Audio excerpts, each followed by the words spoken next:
So, a nice exercise when you feel like you're starting to get quite close to a pistol squat. After you've worked on a reverse lunge, after you've worked on the hip flexion strength, and you're starting to get the flexibility that you need to get all the way down, is the assisted pistol squat. So, you can use a TRX for this. It's probably my favorite thing to use. But you can also use a squat rack or kind of some sort of fixed pole, like a banister. The technique for that's just a little bit different, so I'll show you both now. So, all you're going to be doing is using something in front of you, TRX or banister, to assist you get your weight forward as you go down. So with the pistol squat, without using this, I have to lean my weight quite far forward, which requires quite a lot of flexibility.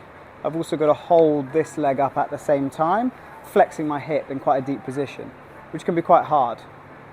So in order to assist in the early stages, as we get used to that position, holding something out in front to take some of that load and assist us to get our body forward and keep our balance over our feet can be really helpful.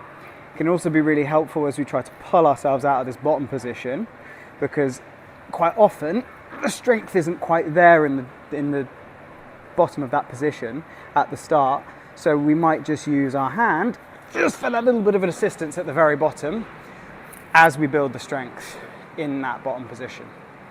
So that's the assisted pistol squat.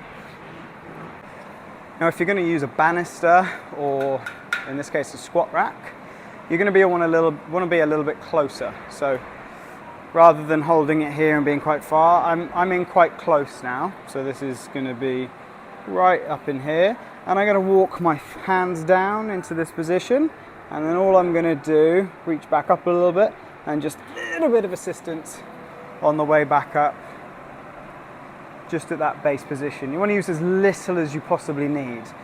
There's going to be a tendency to want to kind of pull on quite hard, so the way to get around that is just really use your fingertips, or as few fingers as you can possibly manage. So here I'm just going to use one fingertip on each side, just the barest little bit of assistance that I need to get out of that base position.